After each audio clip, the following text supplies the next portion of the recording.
The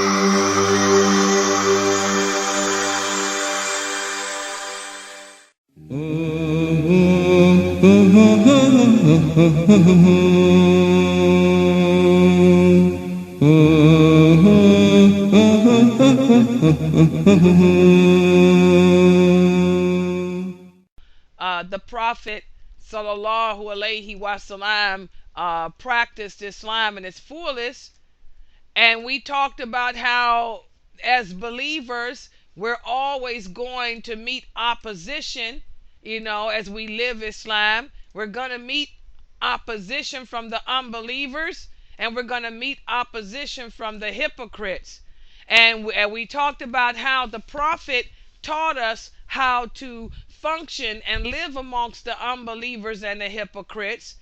And today you're going to really learn the dangers of the hypocrites, and to never lower your guard to them by studying what happened with the Prophet during his expedition of Tabuk. Okay? And remember, the Prophet told us that the hypocrites are worse than the Christians and Jews. The hypocrites are worse than the Christians and Jews. They are more dangerous.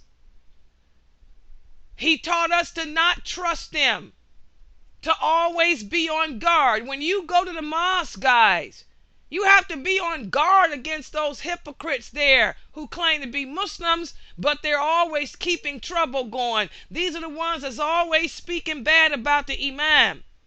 They're the ones trying to turn you against the imam. They're the ones trying to turn you against the community. They're the ones that slander all the good-doing believers in the community. You're going to have to be on guard against them, okay? Or even here on the internet, on Facebook, all these people claiming to be Muslim. You don't know them in real life, but when you look at them, they're always slandering other good, righteous Muslims. They're trying to pull you away from this website, for example.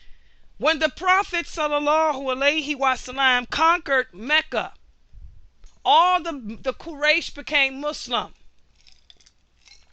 In fact, all the Arabs and the whole peninsula of Arabia became Muslim except for two tribes. One of those tribes were the Arabs from Taif.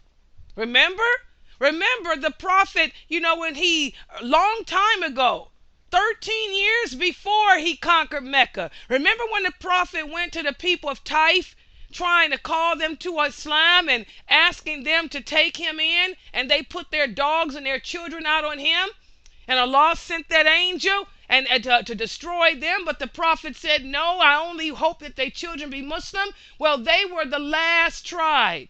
They were the last tribe to embrace Islam. They were one of the two tribes that gave the Prophet opposition. But after that first defeat, when the Prophet released the prisoners of war, that's when the Arabs of Taif finally became Muslim. And when they became Muslim, then all of Arabia was an Islamic state. Okay? But remember, guys, for the people of the truth, life is nothing but one big fitna after another. And as soon as we get through one hardship, another struggle comes. And again, this was the case with our Prophet. After the Muslims were given success against the Arabs of Taif, they now met a new opposition. But this time, it was from the unbelieving Romans, the Roman Empire. The Romans, they heard about how the Arabs were uniting and how they were following the way of Muhammad, who claimed to offer a new way of life to the people. Now the Romans, they were the superpower of the world back then. They did not want this new ideology to fall into their lands. So the Romans decided, let's put together an army and let's go and wipe these Arabs off the earth. But as before, Allah is the best of planners. Allah revealed to the Prophet Muhammad sallallahu alaihi wasallam that the Romans were planning to attack him. And he let him know that they were planning on invading Mecca. So the Prophet sallallahu alaihi wasallam decided to intercept them, to keep them from bringing the battle to Mecca.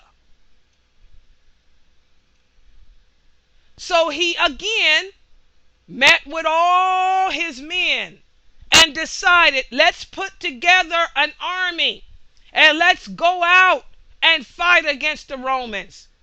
And let's try to fight them on their turf before they enter ours. And Allah set the mood for this battle by causing drought to appear in the land. Now remember, guys, a lot of these Arabs had just embraced Islam. They had just become Muslim. And all of a sudden now they were faced with a drought. There was no water. The animals were dying. No plants. And so many of them were hypocrites.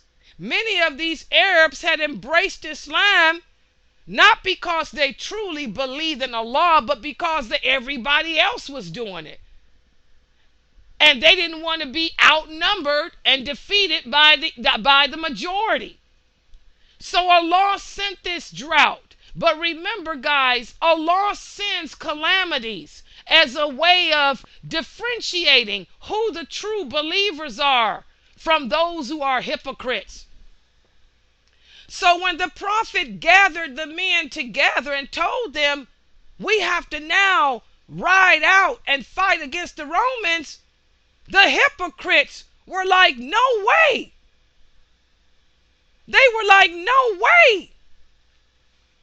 How can we go out and fight against the Romans when we don't have water? There's a drought out there. We can't march out of Mecca. We would never survive the desert. We would die of thirst.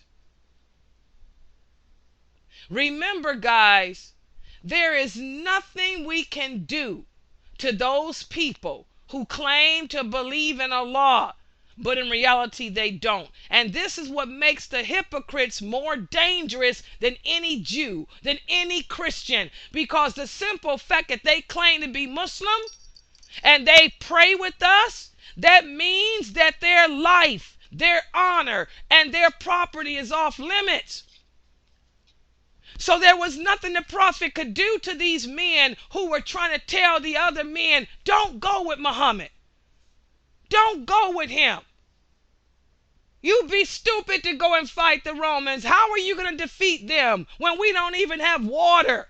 We're not going to make it across the desert. But anyway, despite what the hypocrites had to say, the Prophet still gathered the men and told them, I want everybody to pack up so we can march out of Mecca and intercept the Romans.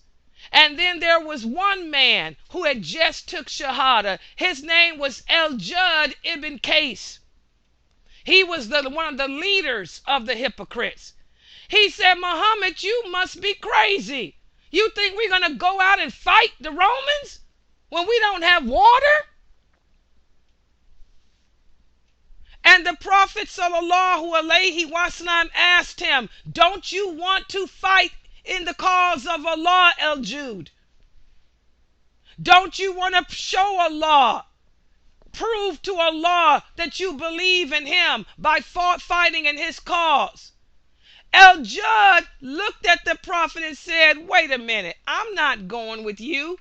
He said, I am not going to join your army. He said, in fact, don't tempt me, because you know I love women, Muhammad, and I ain't never seen a white woman before. And I heard that the white women are beautiful.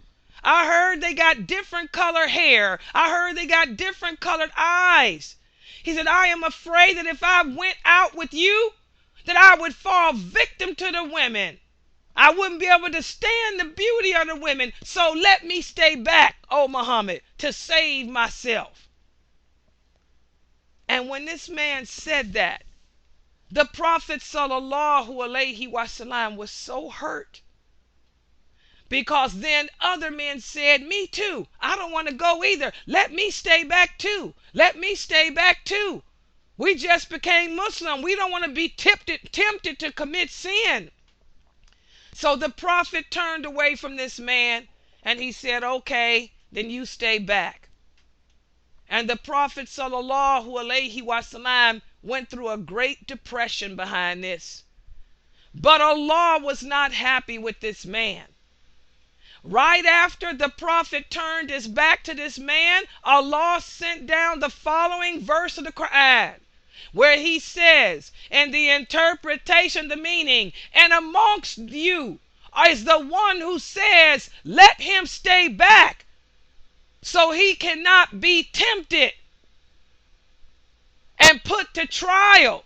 But he has already condemned himself to trial, subhanallah. So here Allah was letting it be known.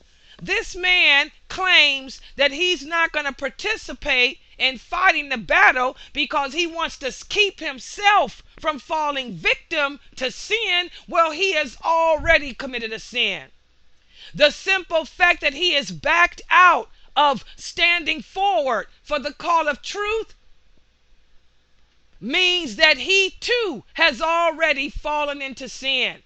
He's disobeyed the Prophet, and this is a grievous sin. And this is the case with the hypocrites, guys.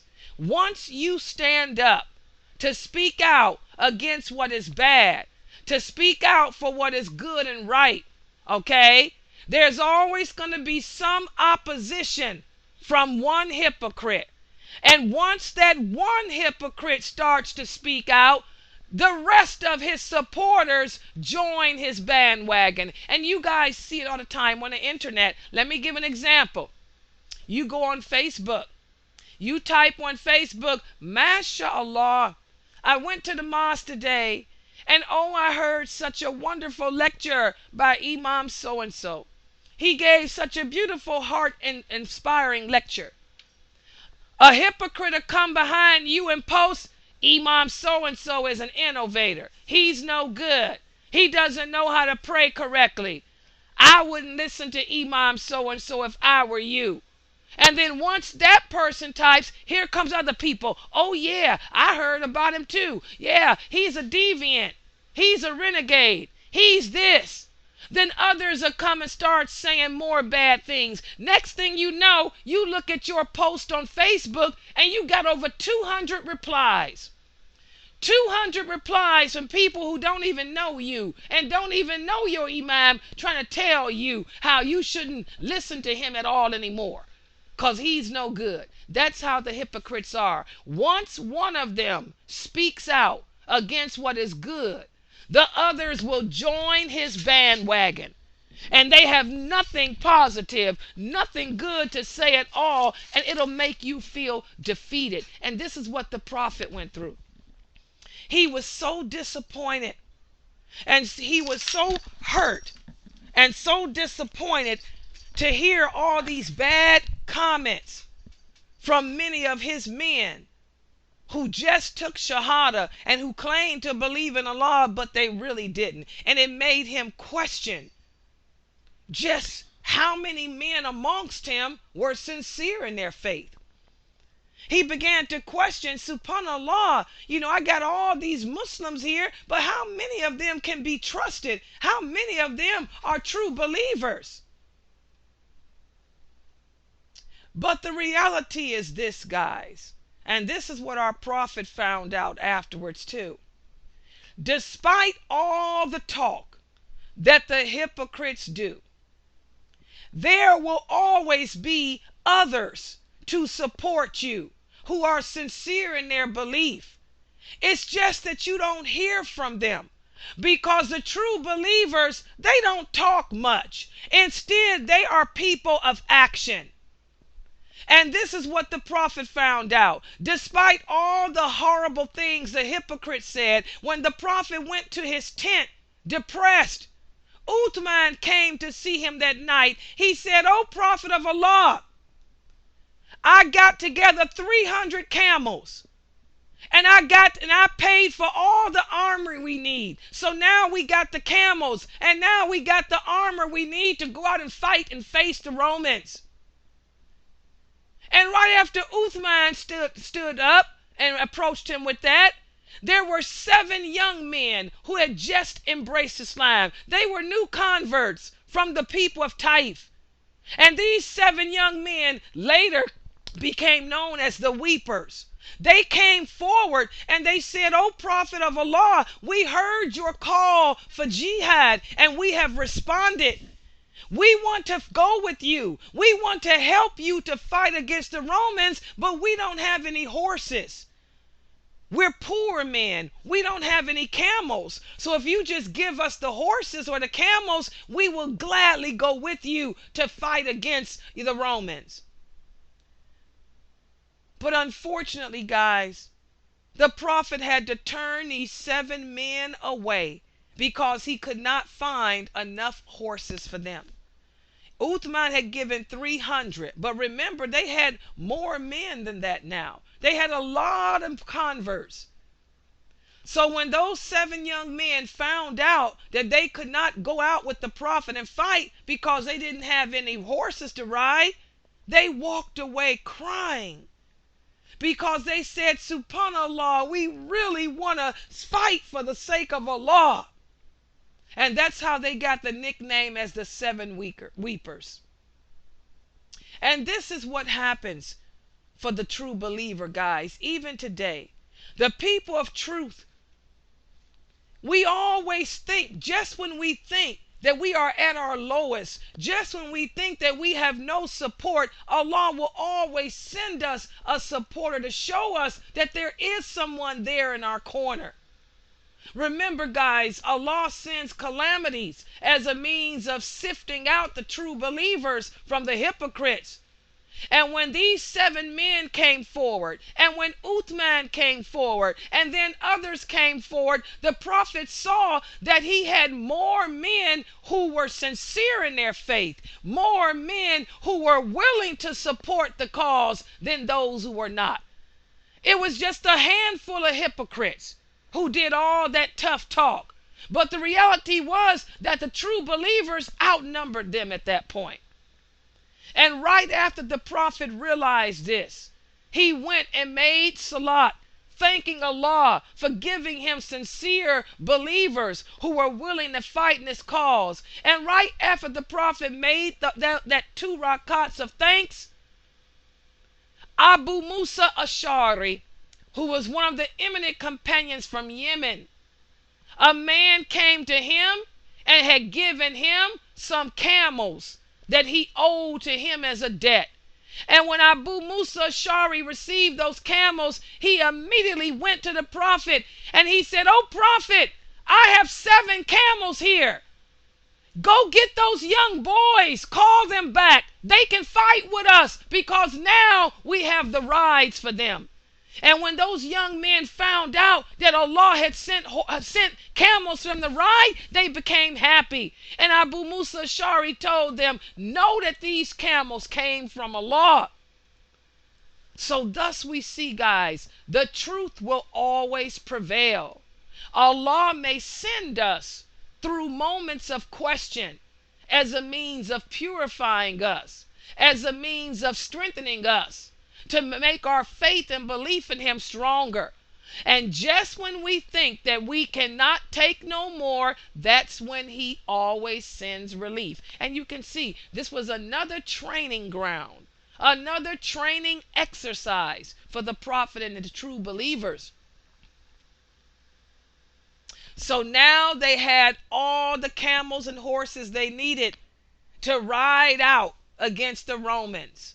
But again, for every step the believer takes to live what is good and right, again, the hypocrites are right there. When they see us overcome one obstacle, They will try to attack us, to bring us down over the necks.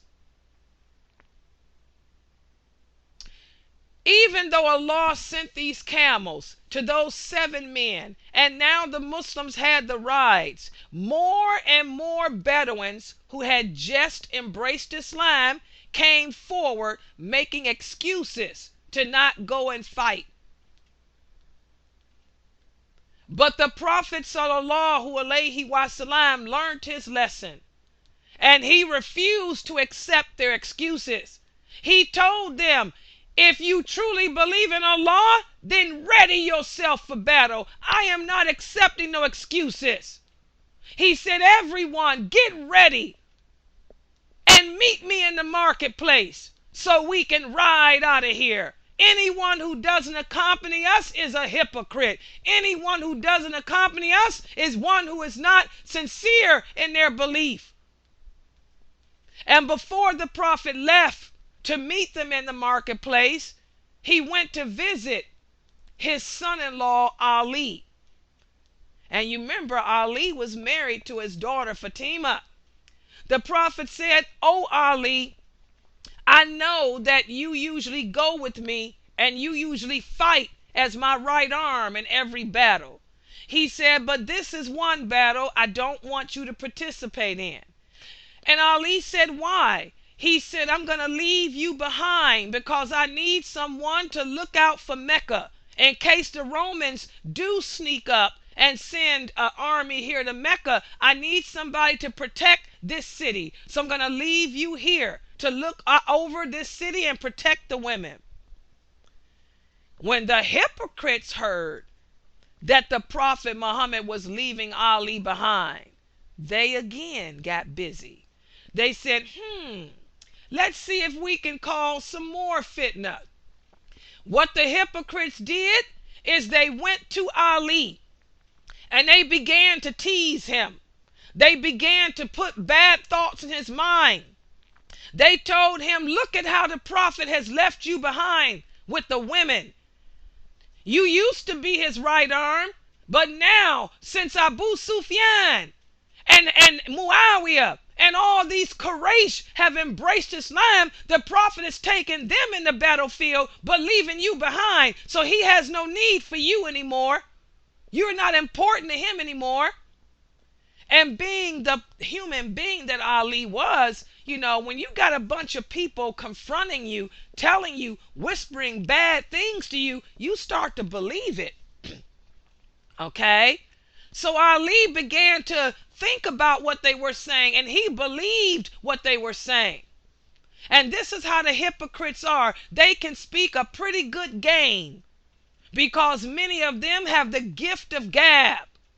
And if you are going through a moment of weakness in faith, they can actually cause you to fall backwards in your belief. And this is what happened here. They went to Ali and tried to tell him, look, the Prophet don't need you no more. He's got Abu Sufyan and he's got his family with him now. He's leaving you back with the women. You ain't important. So Ali got pumped up and angry. And Ali said, you know what? I'm going to go talk to the Prophet about this. So Ali went to the Prophet. He said, "O Prophet of Allah, why are you leaving me behind with the women and children? I'm not important anymore? You don't need me no more since we got Abu Sufyan and all the Quraysh? You don't need me anymore?" Listen to how Imam Bukhari tells us the Prophet Muhammad responded. The Prophet sallallahu alaihi wasallam looked at Ali. He said, "Oh Ali, I see the hypocrites have been at it again." He said, "Are you not happy that you are to me? You are as important to me as Aaron was important to Moses." He said, "And as far as me leaving you behind with the women," he said, "who better can I trust to leave my family with other than you? Who better can I trust to leave this sacred city of Mecca in the hands of other than you. Subhanallah. Subhanallah. When the Prophet said this, he had tears in his eyes. And Ali felt so bad. Ali kissed the Prophet's hands and he apologized. He said, "Oh Prophet, forgive me for second guessing you. Oh Prophet, forgive me for playing into the hands of the hypocrites." See how they are? How many of us fall victim to the hypocrites? How many of us today allow the hypocrites to come to us with negativity and plant seeds of hatred in your hearts and turn you against your brothers and sisters in Islam? This is how masjids are destroyed. Masjids are destroyed every day because of this, the hypocrites. Websites such as this website destroyed every day because the hypocrites will come to you and put seeds in your heart to turn you against your teachers, your leaders, and cause you to leave that which is good. How many of us today end up losing the good relations that we had with those brothers and sisters who were good to us because we listened to the hypocrites? Well, this is what the Prophet and his companions went through. Ali, he suffered just a moment of weakness, but his faith was too strong to be destroyed by the hypocrites. He apologized to the Prophet and he said, "Oh Prophet of Allah, I will protect your family and I will protect Mecca. I will not allow anyone to come in this city when you're gone, and I will not allow any harm to come to your family." Ali kissed the Prophet's hand and he stood his post as protector over Mecca and protector over the Prophet's family while the Prophet was gone. But how many of you bounce back? How many of you bounce back? How many of you are able to see through the antics of the hypocrites like Ali did and bounce back? Many of you don't. You end up falling victim. You leave your masjid, you leave your website of knowledge, and you end up going back to your old evil ways. So what lessons do we learn from this?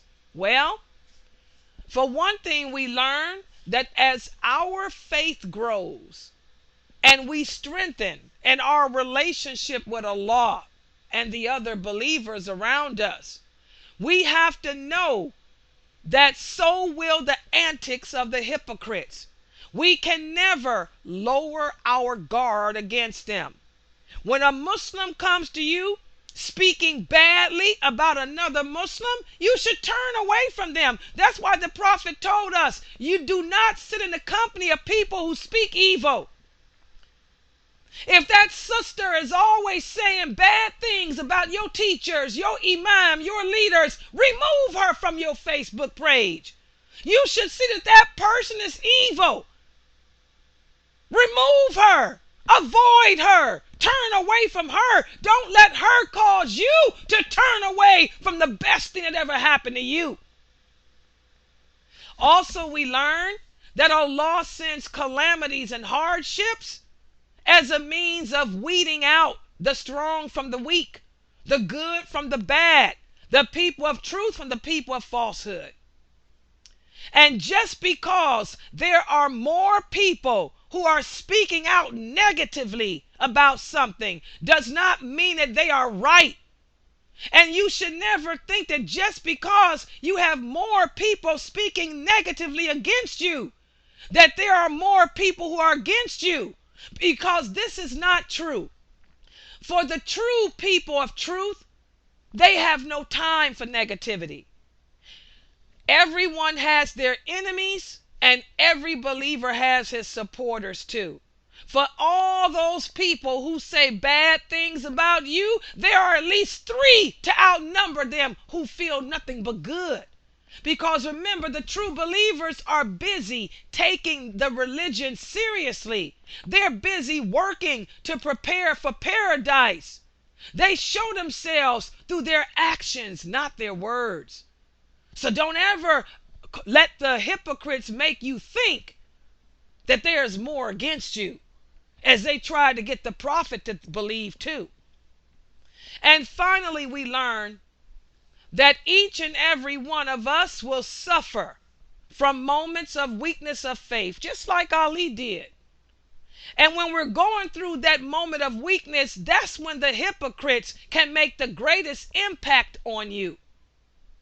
When they come to you with their negativity, rather than fall for it, think of the good things that you and that other Muslim endured, and that will help repel the bad thoughts that the negative hypocrite is trying to feed you with. Good advice for us today to learn from what happened with Ali and the Prophet. It's easy to feed me with negativity, but I'm going to think about the good times I've had with him. I'm going to think about the good things that Muslim brother has done for me over the years. And that will repel those.